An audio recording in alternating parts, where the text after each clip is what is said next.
asalaamu calaykum waraxmatullaahi wabarakaatuhu kulanti wanaagsan saaxiibayaal idil ahaantiinba meel walbo dunida aad ka joogtaan muuqaalkan maanta waxa uu ku saabsan yahay sida aad ciwaankaba ku aragteen faa'iidada ay leedahay cabidda sigaarka iyo sidoo kale dhibaatada ka dhalan karta waa buuri ku duuban warqad khafiif ah kaas oo lacago qiiqiisa sigaarka oo u samaysan qaab dhuuban ayaa hal dhinac dab laga qabadsiiyaa isla markaana laga nuugaa dhinaca kale taas oo qiiqu si toos ah u tago sanbabada qofka cabaya maxay ka faa'iidaan dadka caba sigaarka dumarka caba sigaarka maxaa lagu gartaa maxay tahay khatarta ka dhalan kartaa haddii uu kugu neefsado qof caba sigaarka sidee noqon kartaa hooyo uur leh hadday cabto sigaarka maxayse tahay dhibaatada ama waxyeelada uu u geysan karo qofka cabaya haddaba ka hor inta aanan u gudbin jawaabaha su'aalahaasi fadlan muuqaalka leeg saar haddaad awoodana sii sheergaree waxaa la sheegaa in qarnigii 9aad ay qabiilo ka mid ah beelihii deganaa waqooyiga Ameerika sida qabiilka Maya iyo Aztecs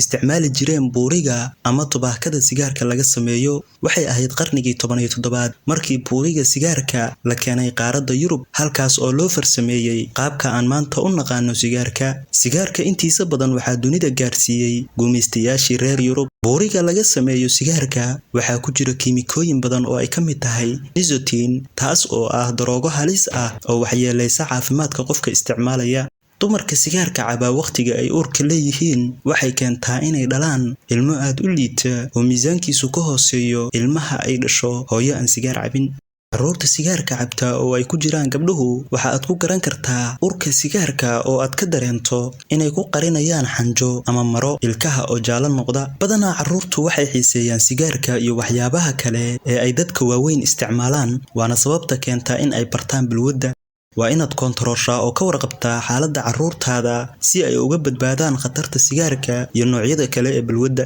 neefsiga qiiqa sigaar qof kale cabayo ayaa iyana keenta xanuuno dhibaato u geysan kara qofkaas taasi waa sababta looga mamnuucay in sigaar lagu cabo meelaha bulshadu isugu timaado dadka caba sigaarka waxay sheegaan inuu u leeyahay faa'iidooyin badan oo ay ka mid yihiin inay ka helaan nasiino dareen wanaagsan inay fahmaan nolosha inay u isticmaalaan miisaan dhimis fududaynta hawsha iyo ku raaxaysiga dhadhanka sigaarka halka dadka ka soo horjeeda cabista sigaarka iyo dhaqaatiirtu ay sheegaan in uu sigaarku sababo kansarka sanbabada kansarka dhuunta kansarka afka iyo bushimaha neefsiga oo yaraada calaamadaha gabowga oo qofka durba ka soo muuqda urka qiiqa oo laga dareemo dharka iyo jirka qofka isticmaalaya awoodda jimicsiga oo yaraata sabab la xiriirta neefsi la'aan iyo dhibaatooyin kale oo ka dhalan kara dabka sigaarka maadaama inta badan la tuuro sigaarka oo shidan 18 May 2018 qoraal lagu daabacay barta BBC-da ayaa lagu yiri dadka sigaarka caba ee ku nool dunida ayaa lagu qiyaasay 1.4 bilyan oo qof 80% dadkaas waxa ay ku nool yihiin wadamada soo koraya ragga sigaarka caba ayaa iyagu 5 jibaar ka badan dumarka iyaguna sigaarka caba waxaana la sheegay in sanad walba ay u dhintaan dad lagu qiyaaso 6 milyan oo qof 600 oo dadkaasi ka mid ahna waxaa la sheegay inay u dhintaan saameynta ka soo gaarta dadka sigaarka caba sidoo kale 26 Julaay 2021 qoraal lagu daabacay barta hay'adda caafimaadka adduunka ee WHO ayaa lagu yiri xaqiiqooyin muhiim ah tubaakadu waxay dishaa kala bar isticmaalayaasheeda tubaakadu waxay dishaa in ka badan 8 milyan oo qof sanadkiiba in ka badan 7 milyan oo ka mid ah dhimashadaas ayaa ah natiijada isticmaalka tubaakada tooska ah halka ku dhawaad 1.2 milyan ay yihiin natiijada dadka aan sigaarka cabin ee la kulma sigaar cabayaasha in ka badan 80% adduunka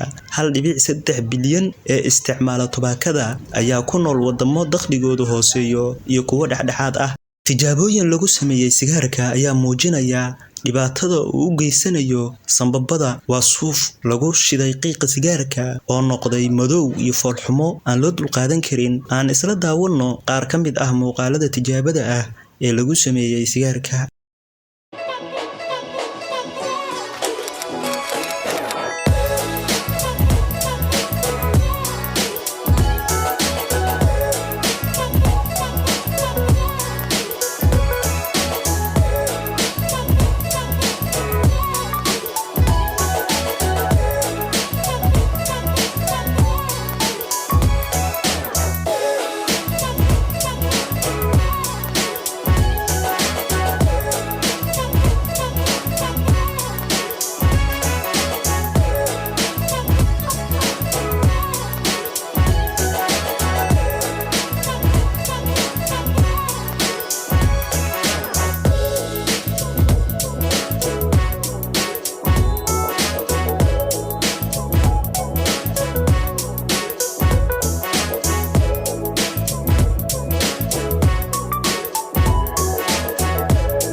taasina waxay ku tusaysaa in sanbabada qofka sigaarka caba ay noqon karaan sida suufkaas oo kale. Culimada Soomaaliyeed maxay ka dhaxeen sigaarka? Waa kuwan qaar ka mid ah culimada oo ka hadlaya.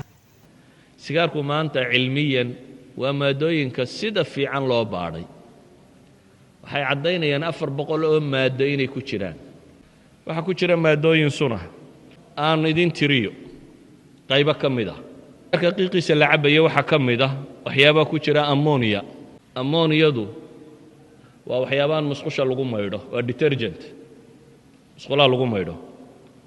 waxa ka mid ah acetone ama acetone. acetonku waa solvent, waa waxyaabahan mudiibka wax lagu dhalaaliyo. مثلا waxyaabaha loo isticmaalo waxa ka mid ah dumarku xamuurada ay marsadaan bahaladan la iskaga maydho, acetone ba ka samaysantay. waxa ka mid ah toluene. toluene yana waa mudiib kale, waa solvent kale oo industrial warshadaha lagu isticmaalo. pyrene ba ka mid ah, urethane ba ka mid ah, naphthalene ba ka mid ah, cadmium ba ka mid ah. cadmium ma taqaaniin? qiiqa sigaarku ku jira waa baaterigan gawaadhida bahal ku jirta. baateriyadan gawaadhida inuu ku kaxaysano bahal ku jirta weeyaan cadmiumku. waxa la rumaysan yahay maanta kansarka ugu tirada badan ee dunida ka dhacay laab ku dhaca inuu ka yimaado qiiq sigaar. bale waxa la leeyahay 600 oo kun oo qof buu dilaa oo ah sigaarka salbiga ah ka cabaya mooyaan kan soo afuufay dadka ay la nuugayaan kuwa u dhinta 600 oo kun dunida gaadhaya way leeyihiin. sigaarka caadiga ana dunida 5 milyan dad ah buu ka dilaa bay yiraahdaan. waxyaalaha hadda aan yani waxba isaguna aan taraynin bal darar iyo dib qofka u keenayo waxaa ka mid ah oo beeciisa uusan ansixaynin sigaarka ka mid. sigaarka iyo jaadka iyo yaani ummadiiba dib ku haya. waxaan lacagta aad siinayso oo lacagtaada aad ku bedel qaadanayso waxaa shardi ah inuu ku anfacayo sida hadda kitaabka uu noogu qoran. manaafic iyo miro waa inaad ka guranayso oo nafci u leeyahay. ama shayga hadduu inuu ku anfaco iska daayo sumcadaadii hadduu dilayo oo caafimaadkaagii uu dhaawacayo oo hantidaadii uu baabi'inayo isagana beeciisi ma ansaxayo. gaalkii warshada ka soo saaraya waxa lagu qasbay ma iibin kartid haddaanad waxa uu yahay dusha kaga qorin. wuxuu dusha gaalkii kaga soo qoray waa sun. waa sun buu dusha kaga soo qoray. suntaa ama cab ama iska dah.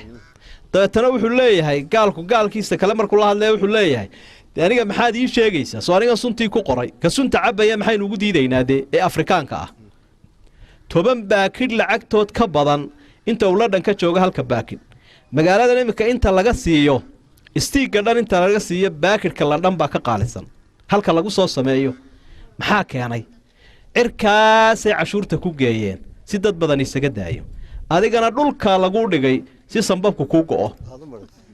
ma sanbabkeenu isgoynaamse oo iska daynaa?